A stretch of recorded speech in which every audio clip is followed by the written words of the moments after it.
JBN, we keep you informed. I am Michelle Jones, and in the news, businessman shot dead in downtown Kingston. Detectives from the Kingston Western Division are investigating the circumstances surrounding the murder of Dwayne Black, a 38-year-old businessman of a Luke Lane downtown Kingston address. It has been reported that the deceased was shot twice in the upper body after he was pounced upon by two armed men. The men allegedly escaped in a white Toyota Probox motor car that was parked along the roadway. The incident took place on North Street in the vicinity of the Kingston Public Hospital, KPH. 19-year-old charged after firearm and a lottery scamming paraphernalia found at home. The St. James Police seized an illegal firearm along with ammunition and arrested and charged a man with breaches of the Law Reform, Fraudulent Transactions, Special Provisions Act in Farm Hill, St. James on Wednesday, May 26. Charged is 19-year-old Keanu Dixon of Portobello District in the parish. Reports are that about 7 a.m., an intelligence-driven operation, which involved several units within the St. James Division, including the Proactive Investigations Unit, St. James Foot Patrol, and the St. James Divisional Fugitive Apprehension Team, searched the house occupied by Dixon, where lottery scamming paraphernalia were found.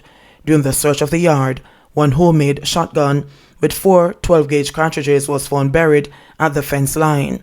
Dixon was subsequently charged with the breaches of the Law Reform, Fraudulent Transactions, Special Provisions Act. Investigations relating to the seizure of the firearm are ongoing. The most recent seizure brings a tally of firearms seized in the parish to 58 and ammunition to approximately 1,300 since the start of the year.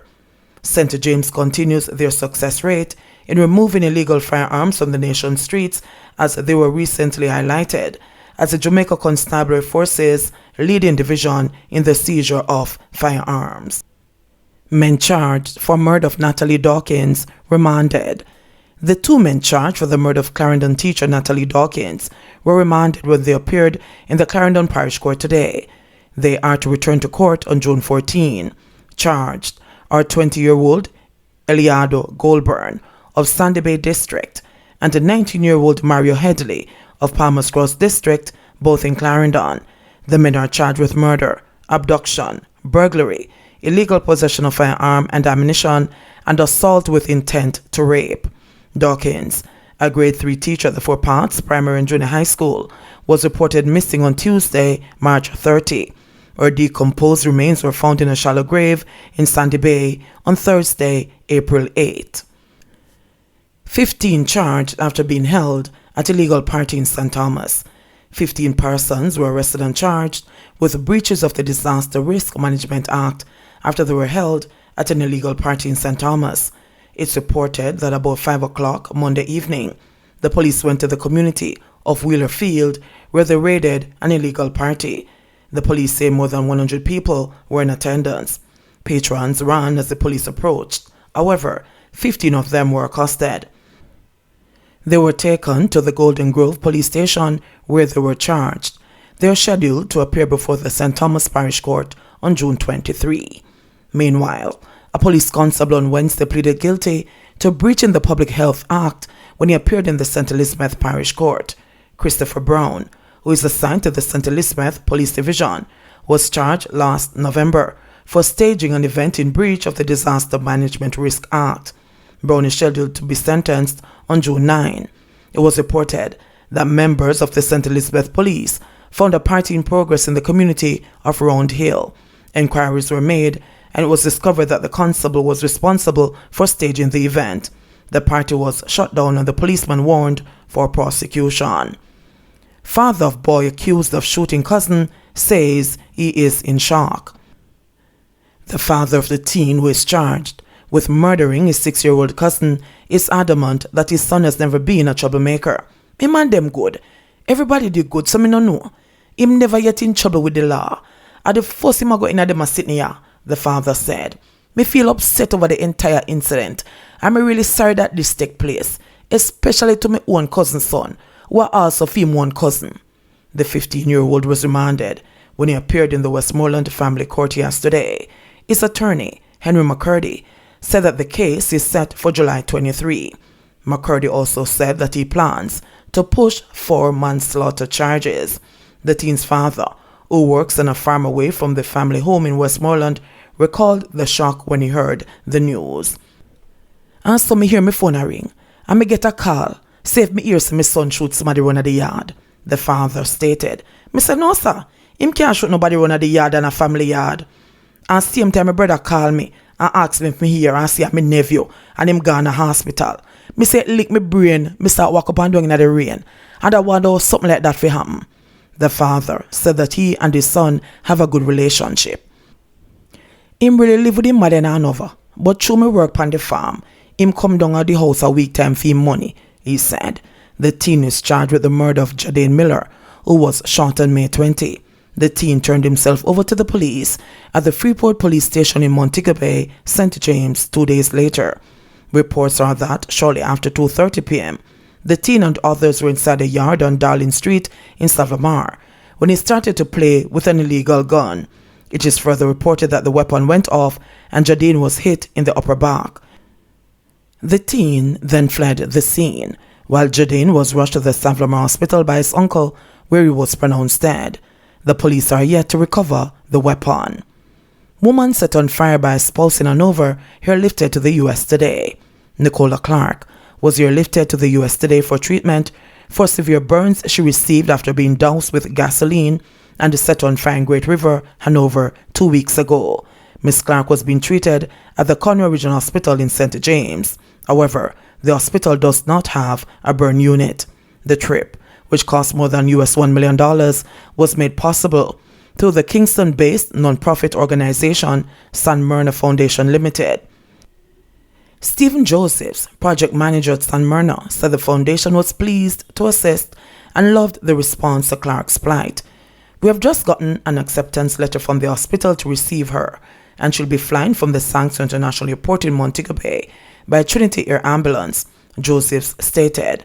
She'll be received at the facility, JMS Burn Center, at Doctors Hospital in Augusta, Georgia. He added, so far we have gotten some figures, and the foundation is working on how to mitigate some of those costs. A Help Save Nicola GoFundMe page was established for members of the public to assist. Miss Clark was allegedly injured by her common-law husband during an argument at her shop earlier this month. He was arrested on Saturday at the Savlamar Hospital while being treated for injuries he received during the attack. Bad bail bargain. Chang calls current regime nonsensical. National Security Minister Dr. Horace Chang rallied against the ease with which suspected criminals could be granted bail, as he called for laws to reflect Jamaica's crime crisis. His soundings are bound to further rattle criminal attorneys already steaming from news that the government is seeking to give the Crown the right of appeal. While acknowledging the constitutional right of Jamaicans to bail, Chang described the current regime as nonsensical. In a swipe at legal conservatives, Chang contended that the crime realities in the United Kingdom and Jamaica were starkly different.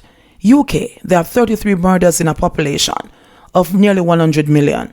When a gun murder happens, it becomes national news. When I have 30 per week, I feel good. Therefore, you cannot have the same principle, Chang contended.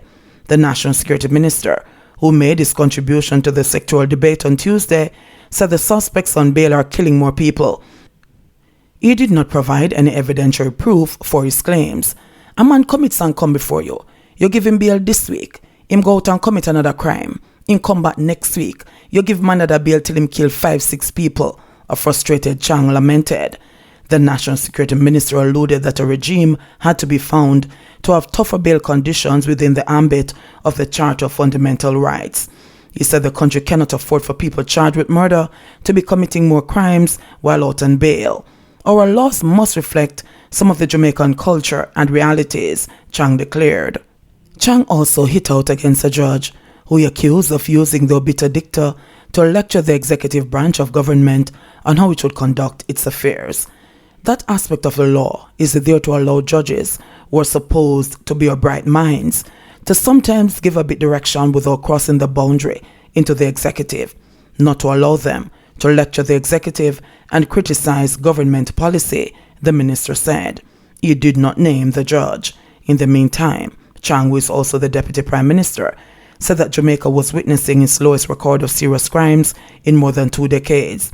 He attributed the gains to the government's multi-billion-dollar investment in national security over the last 4 years. As part of additional measures to modernize the Jamaica Constabulary Force, the long-awaited electronic ticketing system is to be rolled out in June, Chang said. Having missed several deadlines for the implementation of the system, Chang described the process as long and tedious. The traffic ticket management system is a centralized web-based platform designed to monitor traffic tickets from the point of issuance to either the payment of fines at tax offices or adjudication in court. It was not only frustrating, but instructive, Chang said in the House of Representatives on Tuesday. Police vehicles are now being equipped with technology to access information in a timely manner during a traffic stop, the minister also announced. 79 more test positive for COVID, 1 patient dies.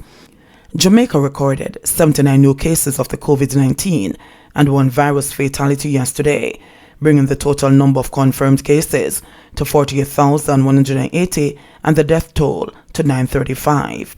According to the latest statistics from the Ministry of Health and Wellness, the latest death is a 58-year-old male from St. Mary.